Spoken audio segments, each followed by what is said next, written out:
நேசிக்கிற நல்ல தகப்பனே உமக்கு நன்றிப்பா. இயேசுவே உம்மை துதிக்கிறோம், உம்மை ஸ்தோத்திரிக்கிறோம். எங்களோடு பேசுங்க ஐயா. ஹல்லேலூயா. உமக்கு நன்றி ஆண்டவரே. Thank you Jesus, thank you Jesus. Hallelujah. உம்மை துதிக்கிறோம், உம்மை ஸ்தோத்திரிக்கிறோம். எங்களோடு பேசுங்கப்பா ஆண்டவரே. உமக்கு நன்றிப்பா. காதுள்ளவன் கேட்க கடவன்.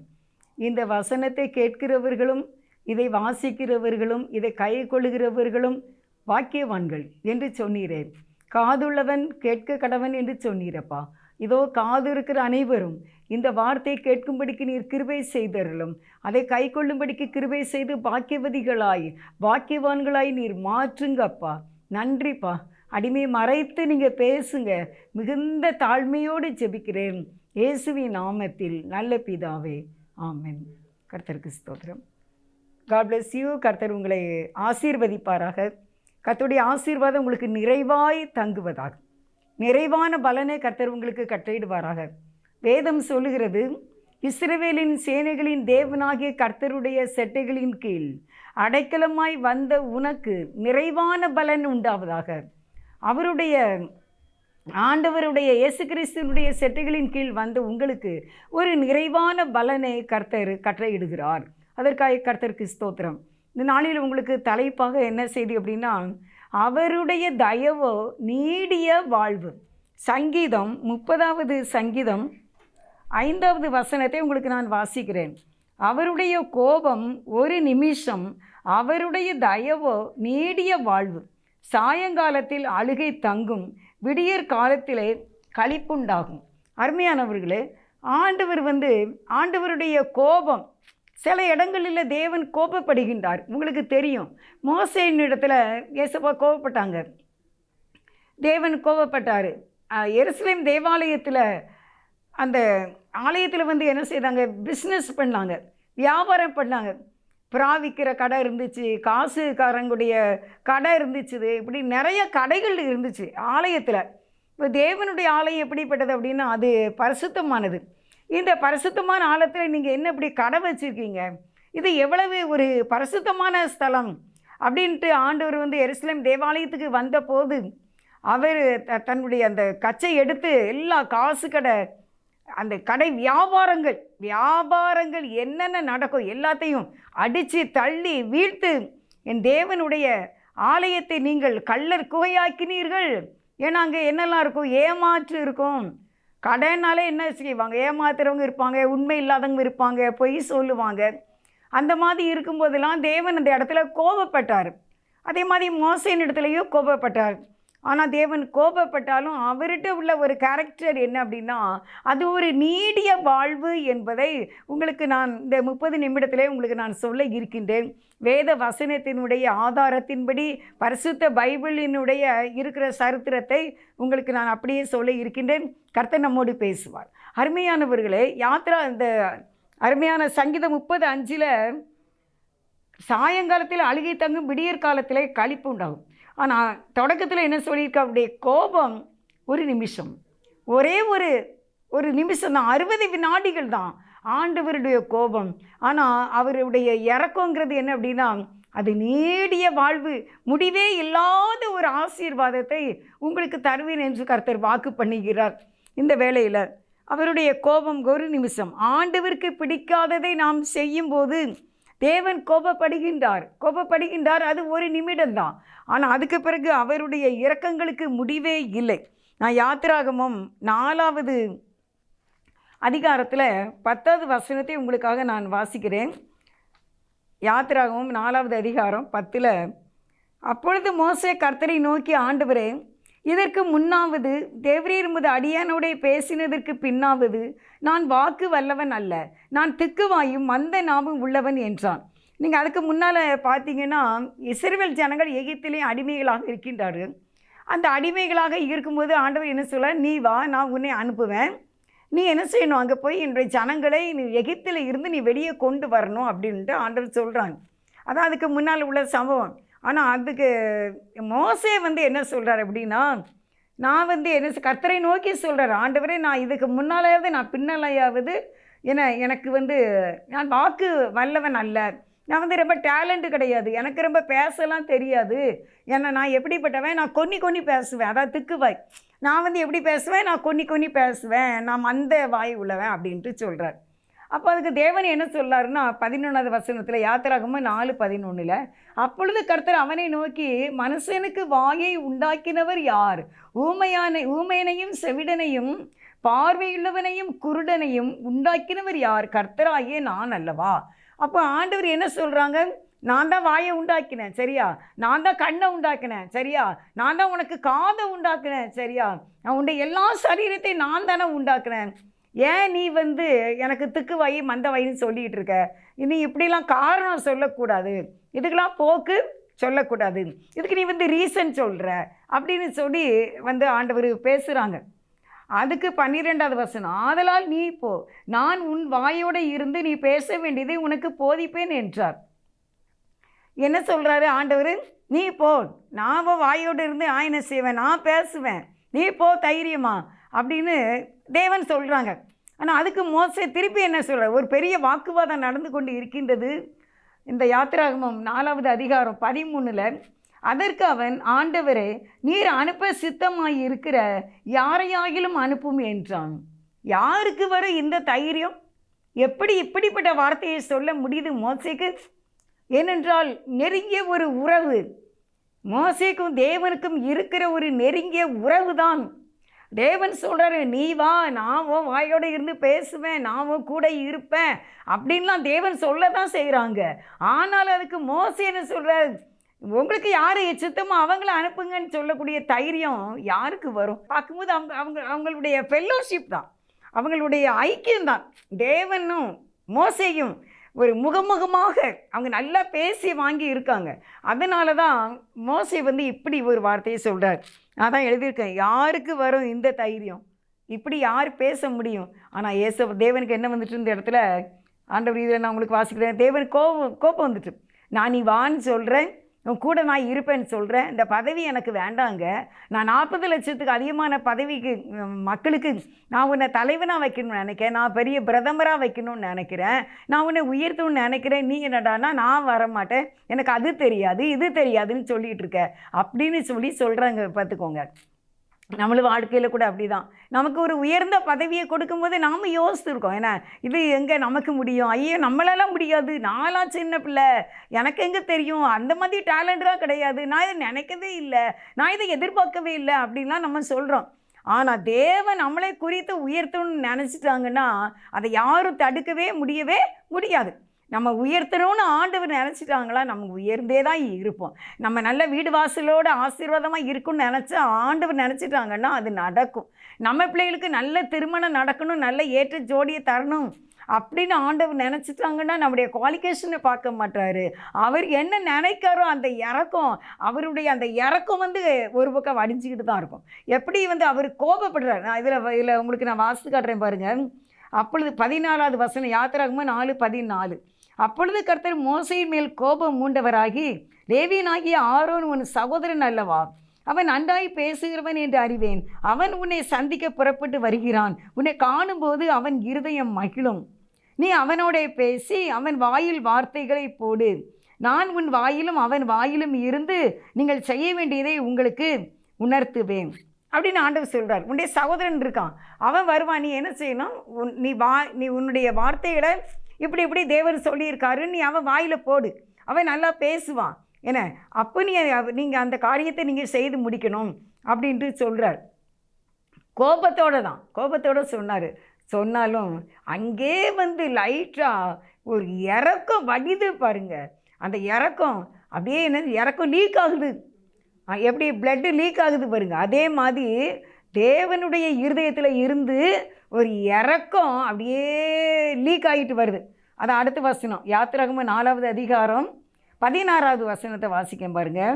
அவன் உனக்கு பதிலாக ஜனங்களோட பேசுவான், இவ்விதமாய் அவன் உனக்கு வாயாக இருப்பான், நீ அவனுக்கு தேவனாக இருப்பாய். அல்லேலூயா, அல்லேலூயா சொல்லுங்கள். இதுக்கு அல்லேலூயா சொல்லாமல் இருக்க முடியுமா? நான் வரமாட்டேன் அப்படி இப்படின்ட்டுலாம் மோசே சொல்லிக்கிட்டு இருக்கார். என்ன, ஆண்டவருக்கு கோபம் வந்துச்சு.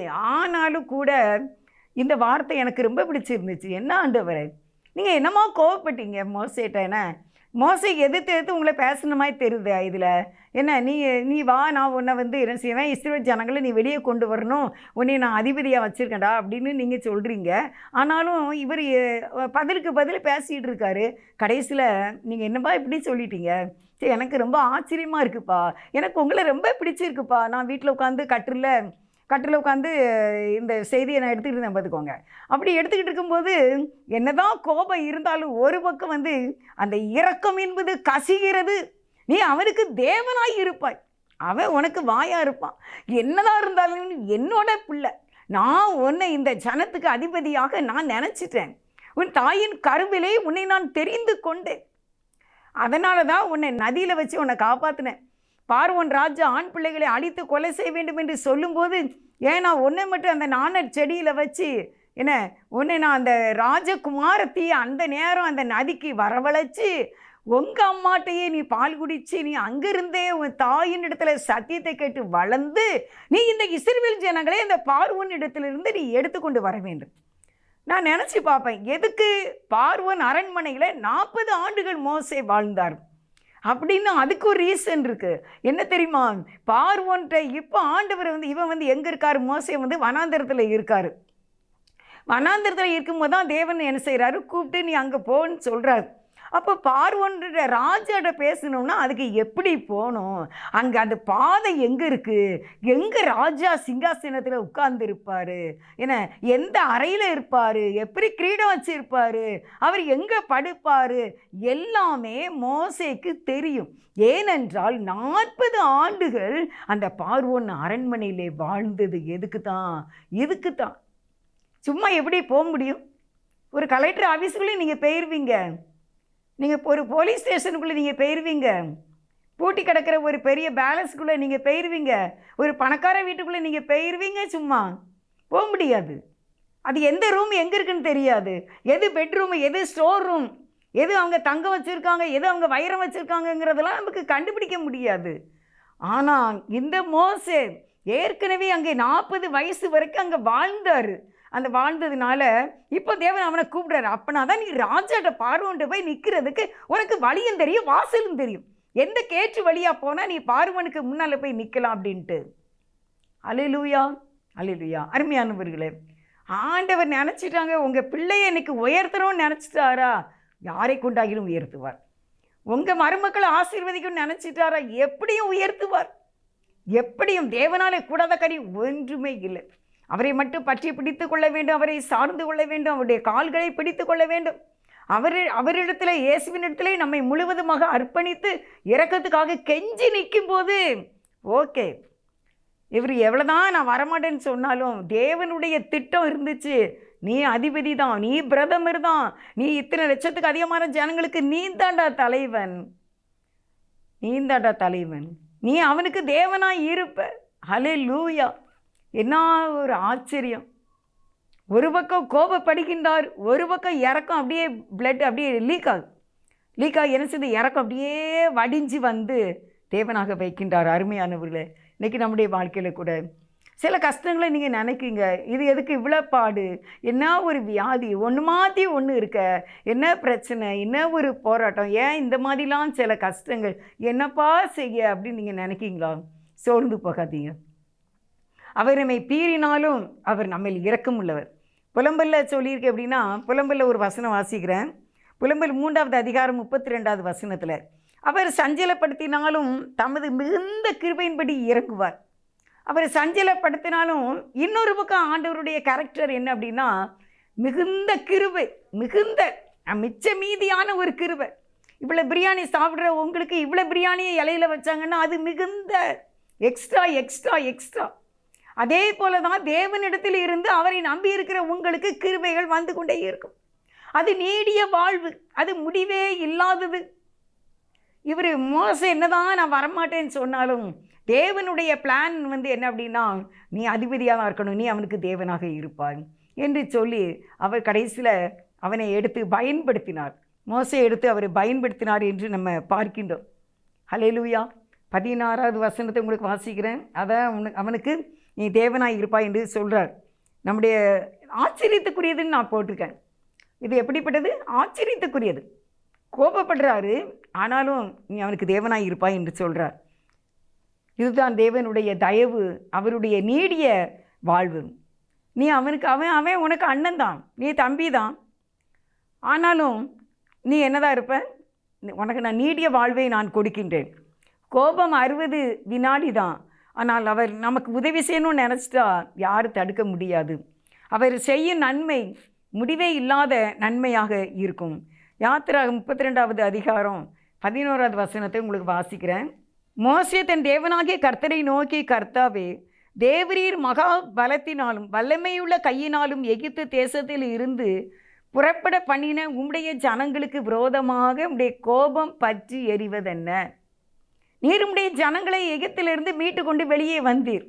இப்போ இந்த ஜனங்களை அழிக்க வேண்டும் என்று சொல்லுகின்றீர். அவர்கள் கீழ்ப்படியவில்லை, அவர்கள் வணங்கா கழுத்துள்ள ஜனங்கள், அவர்கள் விக்கிரக ஆராதனை பண்ணுகிறார்கள், அவர்கள் விபசாரம் பண்ணுகிறார்கள், அவர்கள் ஆடுகிறார்கள், பாடுகிறார்கள், விளையாடுகிறார்கள். அதனால தேவனுடைய கோபம் அவர்கள் மேல் வந்துவிட்டது. கர்த்தரை ஆராதிக்க வேண்டிய நீங்கள், பரிசுத்தமாக ஜீவிக்க வேண்டிய நீங்கள் கேலியும் கூத்தும் விளையாட்டுமாக நீங்கள் மாறிவிடுகின்றீர்கள். அவர்கள் லகு உண்டாயிற்று என்று கண்டு புசிக்கவும் குடிக்கவும் உட்கார்ந்து விளையாடவும் ஆரம்பித்தார்கள். விளையாட்டுங்கிறது ஒரு பொல்லாத ஒரு காரியம்தான். விளையாட்டுக்கு அதிக முக்கியத்துவம் நம்ம என்ன செய்யக்கூடாது, கொடுக்கக்கூடாது. ஆண்டவர் அது ரொம்ப வருத்தப்படுகிற காரியம். விளையாடக்கூடாது. ஊழியத்துக்குன்னு ஒரு இடத்துக்கு நம்ம போகிறோம், அங்கே நம்ம விளையாடக்கூடாது. ஊழியத்தை மட்டும் தான் செய்துட்டு என்ன செய்யணும், வரணும். நான் உன்னை இப்படி புறப்பட பண்ணின உங்களுடைய ஜனங்களுக்கு விரோதமாக உங்களுடைய கோபம் பற்றி எரிவதென்ன? ஆண்டவர் அழிக்கணும் அப்படின்னு சொல்கிறார். இப்போ மோசே கேட்குறார், நீங்கள் என்னப்பா இப்படி கோவப்படுறீங்க? யாருக்கு வரும் இந்த தைரியம்? ஃபெல்லோஷிப் தான். அவர் 2 பேருடைய உறவுகள். அவ்வளோ அழகாக பேசிக்கிட்டே இருக்கார். இன்றைக்கி ஆண்டவர் நம்மகிட்ட பேசுனாங்களா? உங்கள் பிள்ளைகளுக்கு திருமண காரியம் வரும்போது ஆண்டவர்கிட்ட சொல்லிடுங்க, ஆண்டவர் ஒரே ஒரு வேர்டு கொடுங்கப்பா, இந்த பையனை நான் கல்யாணம் பண்ணிடுறேன், என் பொண்ணுக்கு இந்த பொண்ணை என் மகனுக்கு கல்யாணம் பண்ணிடுறேன், ஒரு வேர்டு கொடுங்களேன், இது சந்தோஷம்தான் அப்படின்னு சொல்லிடுங்களேன், இந்த அலையன்ஸ் உனக்கு சமாதானம் தான் சொல்லிடுங்களேன், இதை நான் நினச்சிருக்கேன்னு நீங்கள் சொல்லிடுங்களேன், இதில் உனக்கு சந்ததியை நான் உருவாக்குவேன் நீங்கள் சொல்லிடுங்களேன் அப்படின்னு நீங்கள் கேளுங்க. அப்படியே கர்த்தர் பேசுவார். இந்த மோசையோடு பேசின ஆண்டவர் நம்மோடு பேசுவார். அதுக்கு பிறகு நீங்கள் பார்த்தீங்கன்னா 12வது வசனத்தில், மலைகளில் அவர்களை கொன்று போடவும் பூமி மேல் இராதபடிக்கு அவர்களை நிர்மூலமாக்கவும் அவர்களுக்கு தீங்கு செய்யும் பொருட்டே அவர்களை புறப்பட பண்ணினார் என்று எகிப்தியர் சொல்வானேன்? உம்முடைய கோபத்தின் உக்கிரத்தை விட்டு திரும்பி உமது ஜனங்களுக்கு தீங்கு செய்யாதபடிக்கு அவர்கள் மேல் பரிதாபம் கொள்ளும். மோசையுடைய ஒரு ஜெபத்தை நீங்கள் பார்த்தீங்களா, கேட்டிங்களா? நீங்கள் வாசித்து பாருங்க. என்ன உபாகமம் 32வது அதிகாரம் 12வது வசனம். மலைகளில் அவர்களை கொன்று போட பூமியின் மேல் இராதபடிக்கு அவர்களை நிர்மூலமாக்க அவர்களுக்கு தீங்கு செய்யும் பொருட்டு அவர்களை புறப்பட பண்ணினார் என்று எகிப்தியர் சொல்வார்களே. எங்களை விட்டு அவங்க போகிறதுக்கு, அவங்க சாகிறதுக்கு தான் போனாங்க அப்படின்னு அவங்க சொல்லிடுவாங்கல்ல. அதனால் நம்முடைய கோபத்தின் உக்கிரத்தை விட்டு திரும்பி உமது ஜனங்களுக்கு தீங்கு செய்யாதபடி அவர்கள் மேல் பரிதாபம் கொள்ளும் என்று மன்றாடுகின்றார். ஆண்டவருடைய கோபம் இருக்குது, ஆனால் இவர் மன்றாடுகின்றார். 13, உமது தாசராகிய ஆபிரகாமையும் ஈசாக்கையும் இஸ்ரவேலையும் நினைத்தருளும். உம்முடைய சந்ததியை வானத்து நட்சத்திரங்களைப் போல பெருக பண்ணி நான் சொன்ன இந்த தேசம் முழுவதையும் உங்கள் சந்ததியார் என்றென்றைக்கும் சுதந்திரித்து கொள்ளும்படிக்கு அவர்களுக்கு கொடுப்பேன் என்று உம்மை கொண்டே அவர்களுக்கு ஆணையிட்டு சொன்னீரே என்று கெஞ்சி பிரார்த்தித்தான். ஹல்லேலூயா, ஹல்லேலூயா. கெஞ்சி பிரார்த்திக்கிறான். நீர் வாக்கு கொடுத்தீரப்பா, ஆபிரகாமுக்கு வாக்கு கொடுத்தீர், ஈசாக்கு வாக்கு கொடுத்தீர், யாக்கோபுக்கு வாக்கு கொடுத்தீரப்பா. நீர் உன்னுடைய சந்ததியை பூமியின் தூளை போல பெருக பண்ணுவேன்னு சொல்லி நீர் வாக்கு கொடுத்தீரப்பா. இப்போ நான் நீங்கள் அழிக்க போகிறேன்னு சொல்கிறீங்களப்பா, என்னப்பா நீங்கள்?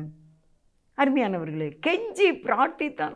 கெஞ்சுகிறான், please daddy, please daddy, please daddy, நீங்கள் ஹெல்ப் பண்ணுங்கப்பா, நீங்கள் இப்படிலாம் செய்யக்கூடாது, நீங்கள் இறக்கம் காட்டுங்க, நீங்கள் பரிதாபம் கொள்ளுங்க இந்த ஜனங்கள் மேலே அப்படின்னு சொல்லி தனக்காக இல்லை, இஸ்ரவேல் ஜனங்களுக்காக கெஞ்சி மன்றாடக்கூடிய ஒரு கேரக்டர் இந்த மோசேட்ட இருந்துச்சு.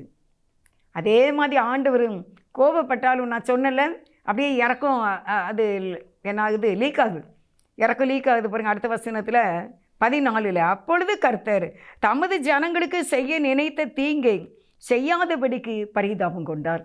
நீர் பரிதாபம் கொள்ளும் என்று தான் மோசே சொல்லுகின்றார் ஆயிற்று. ஆண்டவர் உடனே பரிதாபம் சொல்கிறாரு. நம்முடைய வார்த்தை இவ்வளவாய் கனம் பண்ண நம்ம யார்? மோசே சொல்கிறாரு பரிதாபம் கொள்ளும், ஆண்டவர் சொல்கிறாரு பரிதாபம் கொண்டேன். எப்படிப்பட்ட ஒரு கனெக்ஷன் பார்த்தீங்களா அருமையானவர்களே. இந்த வாயின் வார்த்தையை நீங்கள் ஜெபிக்கும் போது நீங்கள் அப்படி ஆசீர்வாதமாக ஜெபிங்க. இறக்கமாக இருந்துருங்கப்பான்னு ஜெபிச்சிருங்க. என் பிள்ளைய நினச்சிக்கோங்கப்பான்னு ஜெபம் பண்ணிடுங்க. எப்போ எங்களை ஆசீர்வச்சிருங்கப்பான்னு சொல்லிடுங்க. எங்களுக்கு வேறு யாருமே இல்லைப்பா, நீங்கள் தான்ப்பா எப்படியாவது எங்களை தூக்கி எடுத்து நிறுத்தணும். நீங்களும் எங்களுக்கு ஹெல்ப் பண்ணலன்னா யாருப்பா செய்வா? நீங்கள் உதவி செய்யுங்கப்பா, நீங்கள் எங்களை கொஞ்சம் ஆசீர்வதிச்சிருங்க, நீங்கள் எங்களை கொஞ்சம் நினச்சிக்கோங்கப்பா என்று நம்ம சொல்லும்போது அவருடைய கோபம் 60 வினாடி தான், ஆனால் அவருடைய இரக்கம் நீடிய வாழ்வு. இந்த மோசே மேல் ஆண்டவர் கோபப்பட்டாருங்கிறத நான் உங்களுக்கு சொன்னேன். திருப்பி அந்த இரக்கத்தை இப்பொழுது நான் உங்களுக்கு சொல்லிக்கொண்டு இருக்கின்றேன். அவருடைய தயவு நீடிய வாழ்வு என்பதை உங்களுக்கு நான் சொல்லிக்கொண்டு இருக்கின்றேன். அருமையானவர்களே, என்னதான் ஒரு கஷ்டம் ஒரு இது இருந்தாலும் அவர் எல்லாவற்றையும் நமக்கு நன்மையாக முடிய செய்ய ஆண்டவர். ஏதாட்டும் ஒரு கஷ்டம் இருக்கா, கோபம், அதை நீங்கள் அப்புறம் சேர்த்திங்கன்னா பரிதாபங்கிறத சேர்த்துக்கோங்க.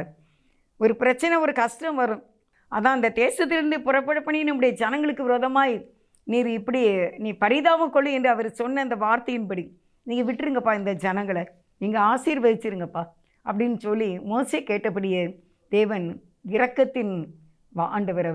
அவர் நீடிய வாழ்வு நமக்கு கொடுக்க வல்லவர் என்பதைத்தான் உங்களுக்கு நான் சொல்லி கொண்டு இருக்கின்றேன். அவரோட ஃபெல்லோஷிப் வச்சுக்கோங்க, நல்ல ஒரு ஐக்கியத்தை வச்சுக்கோங்க. புலம்பலில் சொன்னது போல் நம்மில் பார சுமத்தினாலும் நம்மை ரட்சிக்கிற தேவன் அவரை. நான் 1978 கிட்டக்க இந்த வசனத்தை நான் வாசிருப்பேன்னு நினைக்கிறேன். புலம்பல் 3வது அதிகாரம் 32வது வசனத்தில் எனக்கு ரொம்ப பிடிச்சிருந்துச்சு. ரொம்ப அவர் சஞ்சலப்படுத்தினாலும், அவர் கஷ்டப்படுத்தினாலும், ஏதோ வியாதிகள் வந்தாலும், ஏதோ போராட்டங்கள் வந்தாலும், ஏதோ சில பிரச்சனைகள் வந்தாலும், சில கடன் பாரங்கள் வந்தாலும், சில எதிரிகள் நமக்கு எழும்பினாலும், சில விரோதிகள் நமக்கு எழும்பினாலும் காரணம் இல்லாமல் எழும்புவாங்க. பயப்படாதீங்க, காரணம் இல்லாமல் எழும்புவாங்க. அதுக்கு தான் சத்துருக்களை சிநேகங்கள்னு சொல்லிட்டாரு, ஒரே வார்த்தையில் முடிச்சிட்டாரு ஆண்டவர். எழும்ப தான் செய்வாங்க. நீங்கள் உண்டு உங்கள் வேலை உண்டுன்னு இருந்தாலும் ஒரு கூட்டம் எந்திக்க தான் செய்யும் நமக்கு விரோதமாக. அது எதுக்குன்னா நம்மளை சீர்படுத்துறதுக்கு. ஒரு ஆசிரியர் இருக்காங்க, அசம்பிளி நடக்குது, அந்த அசம்பிளியில் அந்த டீச்சர் என்ன செய்வாங்க, ஒழுங்குபடுத்துவாங்க. என்ன இப்படி இந்த வரிசையில் கரெக்டாக நில்லு, இந்த கிளாஸ் இப்படி நிற்கணும் அப்படிம்பாங்க. போலீஸ் இருக்காங்க, அந்த போலீஸ் அவங்க எக்ஸசைஸ் பண்ணுவாங்க. ஏன்னா அவங்க காலையில் அவங்க ட்ரைனிங் எடுப்பாங்க. அப்போலாம் என்ன செய்வாங்க, பெரியவங்க பெரிய இன்ஸ்பெக்டர்லாம், எஸ்பி, சூப்பரண்ட் ஆஃப் போலீஸ், அவங்களாம் என்ன செய்வாங்க, ஒழுங்குபடுத்துவாங்க. அதே மாதிரி ஆண்டவர் சில கஷ்டம் சில பிரச்சனை நமக்கு வரும்போது நம்மை ஒழுங்குபடுத்துவார். அவர் சீர்படுத்தி ஸ்திரப்படுத்தி நிலைநிறுத்துவார். அவருக்கு முன்னால் போய் நம்ம நிற்கணும்ல, அவருடைய சமூகத்தில் போய் நம்ம நிற்கணும்ல, அவரோடு கூட போய் அங்கே நம்ம ஜெயம் கொண்டு சிங்காசனத்தில் அவரோடு கூட உட்காரணும்ல. அதுக்காண்டி தான் ஒழுங்குபடுத்துவார். சில சமயம் சில ஜெபம் கேட்கப்படாத மாதிரி தெரியும், ஆனால் உங்களுக்கு அவர் கரெக்ட் பண்ணிகிட்டு இருப்பார். கரெக்ஷன் கரெக்டாக இருக்கா பார்ப்பார். ஏன்னா நீங்கள் ஒரு டெஸ்ட் பேப்பர் நீங்கள் எழுதுறீங்க, நீங்கள் திருத்திட்டு திருப்பி நேரம் கரெக்ஷன் பார்ப்பீங்களே, அதே மாதிரி தேவனும் நம்மளை கொஞ்சம் என்ன செய்வார், கரெக்ட் பார்ப்பார். அதனால் இன்றைக்கு கண்ட ஈத்தரை இனி காண மாட்டீங்க. ஏனென்றால் அவருடைய தயவு நீடிய வாழ்வு. இன்று இருக்கிற இந்த பயம் இனி என்றைக்குமே இருக்காது. ஏனென்றால் அவருடைய இரக்கம் அவ்வளோ பெருசு. அவர் ஒழுங்குபடுத்துகிற தேவன். இந்த கடன் இனி என்றுமே இருக்காது. இந்த கடன் இனி முடிவு பெறும். இந்த குழு கடன் புக்கு, இந்த வட்டி சீட்ட கடன் புக்கு, இந்த பேங்க் லோனு எல்லாமே உங்களுக்கு இதோட என்ன செய்து முடிவடைஞ்சிரும். இனிமேல் பேலன்ஸ் தான் இனிமேல் இருக்குது. உங்களுக்கு எஸ்பி இருக்குது, எஸ்பி அக்கௌண்ட்டு இருக்குது, உங்களுக்கு ஆர்டியில் அக்கௌண்ட்டு இருக்குது, உங்களுக்கு பேங்க்கில் உங்களுக்கு பேலன்ஸ் இருக்குது. இனிமேல் எல்லாமே இருக்குதான். இல்லை இனிமேல் இல்லைங்கிறதே வராது எஸ்பி நாமத்தினால. நான் அது கல்யாணம் முடித்தேன், என் பிள்ளைக்கு எனக்கு கடன் ஆகிட்டு, நான் வீடு கட்டினேன் கடன் ஆகிட்டு, ஒரு பிஸ்னஸ் ஆரம்பித்தேன் எனக்கு கடன் ஆகிட்டு, அந்த கடன் அது லட்சமாக இருக்கட்டுமே, ஆண்டவருக்கு அது பைசா தான். நீங்கள் எந்த அளவுக்கு அவரை விசுவாசிக்கிறீங்களோ அந்த அளவுக்கு உங்களுக்கு நடக்கும். உன் விசுவாசம் பெரிது, நீ விரும்புகிறபடியே உனக்காக கடவுது. இத்தனை லட்சம் உங்கள்கிட்ட கொடுக்குறேன்ப்பா, இது ஒன்றும் இல்லாமல் ஆக்கிருங்கன்னா நம்ம எழுதுன அந்த 2 லட்சமோ 5 லட்சமோ 1 லட்சமோ ஆண்டவர் அழிச்சிருவாங்க. அவர்கிட்ட அழிக்கிறதுக்கு ரப்பர் இருக்குது. நீங்கள் எழுதினாலும் நீங்கள் தப்பாக எழுதினாலும் அதை ரைட்டாக சரி பண்ணுறதுக்கு ஆண்டவர்கிட்ட ரப்பர் இருக்குது. அவருடைய இரத்தம், அவருடைய இரக்கம், அவருடைய தயவு, அவருடைய கிருபையினால் நம்ம சாபங்களை அழித்து விடுவார். நம்முடைய சாபங்கள் என்று எழுதப்பட்ட இடத்துல நம்ம குற்றவாளியாக, நம்ம அக்யூஸ்டாக சாத்தான் நம்மளை கொண்டு நம்முடைய பாவங்களை செய்ய வைத்தாலும் தேவனுடைய இரத்தத்தினால் அவைகள் எல்லாம் அழிக்கப்பட்டு விடும். இனி அதை நான் நினையாதிருப்பேன் என்கின்றார். நினையாதிருப்பேன், கடலின் ஆழத்திலே போட்டு விட்டேன் என அப்படி சொல்லக்கூடிய ஆண்டவர். வானத்துக்கு பூமிக்கு எவ்வளோ உயரமா அவ்வளோ உயரமா என் கிருபை உனக்கு இருக்கு. நீ எதுக்கு சொந்து போகிற? நீ எதுக்கு டென்ஷன் ஆகுற? நீங்கள் எதுக்கு கோவப்படுறீங்க? எதுக்கு வாக்குவாதம் பண்ணுறீங்க? என் தேவன் இருக்கார், நடத்துவார்னு சொல்லுங்க. மனைவியை பார்த்து சொல்லுங்க, ஆண்டவர் இருக்காங்க நமக்கு பார்த்துக்கிடுவார். பிள்ளைங்கிட்ட சொல்லுங்க, ஆண்டவர் இருக்காருப்பா, ஆண்டவர் இருக்காருமா, ஆண்டவர் இருக்காங்க நமக்கு. அவர் எதுக்கு இருக்காரு? நமக்கு ஹெல்ப் பண்ண தானே. உனக்கு பாடம் படிக்க வரல, உன்னை படிக்க வைக்க தான் தேவன் இருக்காரு. உனக்கு வேலை கிடைக்க மாட்டேங்கு, உனக்கு வேலையில் உயர்வு தர தான் தேவன் இருக்கார். நான் கடந்த நாளில் ஒரு 2 பேர் பேட்டி எடுத்துக்கிட்டு இருந்தாங்க. அதில் ஒருத்தர் சொல்கிறார், இன்டர்வியூக்கு மட்டும் 50 இன்டர்வியூக்கு போனாராமா. 50 இன்டர்வியூக்கு போய் அவருக்கு வேலை கிடைக்கலையாம். அதுக்கு பிறகு அவருக்கு ஒரு பெரிய பிஸ்னஸ் ஆகி எனக்கு எத்தனையோ கோடி, 7 கோடி என்னப்போ சொன்னாங்க. அத்தனை கோடிக்கு அதிபதியாக அநேக வேலையை செய்கிறவங்களை வச்சு அவர் வேலை பார்க்குறாராம். யாரெல்லாம் ஃபெயில் ஆனானோ அவனுக்கெல்லாம் வேலை, எவெல்லாம் ரொம்ப மார்க்கு குறைஞ்சானோ அவனுக்கெல்லாம் வேலை, எத்தனை பேர் அரியர் வச்சுருக்காங்களோ அத்தனை பேருக்கும் வேலை. ஏன்னா நான் ஒரு காலத்தில் 50 இன்டர்வியூ போனேன், எனக்கு வேலை கிடைக்கல. அதனால் இப்படிப்பட்ட ஏழை எளியோருக்கு தான் நான் வேலை கொடுப்பேன் என்று சொல்லி 7 கோடிக்கு அதிகமான அவ்வளோ பெரிய ஒரு பணக்காரர் இன்றைக்கு இந்த ஏழை எளிய மக்களுக்கு வேலை வாய்ப்பை கொடுத்து உயர்த்துகின்றார். ஒரு மனிதனுக்கே இப்படி இருக்குமானால் இறைவன் எவ்வளவு ஒரு இரக்கமுள்ளவர், அவருடைய தயவு நீடிய வாழ்வு, அவர் நம்மை ஆசீர்வதிக்க சித்தம் கொண்டு இருக்கின்றார். இன்று கண்ட கண்ணீரை இனி காணாதபடிக்கு அவர் நம்மை உயர்த்த அவர் வல்லமையுள்ளவராக இருக்கின்றார். அருமையானவர்களே, இந்த நாளிலே தேவ சமூகத்திலே நீங்கள் கேளுங்க, ஆண்டவர்கிட்ட ஜெபம் பண்ணுங்க. ஆண்டவரே, நீர் எங்கள் மேலே சில காரியங்கள் எங்களுக்கு இருக்குப்பா, சில பலவீனங்கள் இருக்குப்பா, சில வியாதிகள் இருக்குப்பா, சில கஷ்டங்கள் இருக்குப்பா, மனபயங்கள் இருக்குப்பா, பலவிதமான நெருக்கடியான சிச்சுவேஷனில் நான் காணப்படுறேன்ப்பா. ஆனாலும் உம்முடைய இரக்கம், உம்முடைய தயவு நீடிய வாழ்வு, அதை நீங்கள் நினச்சிக்கோங்க. நீங்கள் நினச்சிக்கோங்கப்பா, என்னையை நினச்சிக்கோங்க, என் குடும்பத்தை நினச்சிக்கோங்க. எங்களை நீர் இன்றைய ஆசீர்வதித்தருளும், இன்றைக்கு நீர் ஆசீர்வதித்தருளும். இந்த கோபம், முதலாவது கோபப்பட்டார் மோசேட்ட, ஆனால் கடைசியில் மோசையை அடக்கம் பண்ணதே ஆண்டவர் தான். ஆண்டவர் தான். ஆச்சரியமாக இருக்குது அந்த வசனம். உபாகம் 34:4-7 பார்த்தீங்கன்னா இயேசுவே தேவனே அவரை மோசையை அடக்கம் பண்ணுறார். அவ்வளோ நல்ல ஆண்டவர். அருமையானவர்களே, அவருடைய கோபம் 1 நிமிடம், ஆனால் அவருடைய தயவு நீடிய வாழ்வு. அதனால் ஆண்டவரை முறுமுறுக்காதீங்க, ஜெபிக்காமல் இருந்துடாதீங்க, வேதம் வாசிக்காமல் இருந்துடாதீங்க, ஆலயத்துக்கு போகாமல் இருந்துடாதீங்க, தர்மம் செய்கிறத விட்டுறாதீங்க, உபவாசத்தை விட்டுறாதீங்க. உங்களால் ஏண்ட நல்ல காரியத்தை தேவனுக்காக நீங்கள் செய்து கொண்டே இருங்கள். ஆசீர்வாதம் பின்னால் வரும், அது வந்துக்கிட்டு தான் இருக்குது. உங்களுக்குரிய சீர்வரிசை வந்துக்கிட்டு தான் இருக்குது. உங்களுக்கு வர வேண்டிய நன்மைகள் வந்து கொண்டு தான் இருக்கின்றது. கர்த்தர் கண்டிப்பாக ஆசீர்வதிப்பார். அப்படி கோபம் 1 நிமிடமாக இருந்தாலும் அவருடைய தயவு நீடிய வாழ்வு. தேவகுமாரா தேவகுமாரா என்ன நினச்சிடுங்க, தேவகுமாரா தேவகுமாரா கொஞ்சம் நினச்சிடுங்க. நீங்கள் நினச்சா ஆசீர்வாதந்தான், என்ன மறந்தா நான் எங்கே போவேன் நான். நீங்கள் நினச்சா ஆசீர்வாதந்தான், என்ன மறந்தா எங்கே போவேன் நான். தேவகுமாரா தேவகுமாரா என்ன நினச்சிடுங்க, தேவகுமாரா தேவகுமாரா கொஞ்சம் நினச்சிடுங்க. உடைந்த பாத்திரம் நான், அது உமக்கே தெரியும், தேவன் பயன்படுத்துகிறீர், இது யாருக்கு புரியும். உதவாத என்னில் நீர் உறவா நீர், நீர் இல்லாமல் என் பொழுது விடியாதே.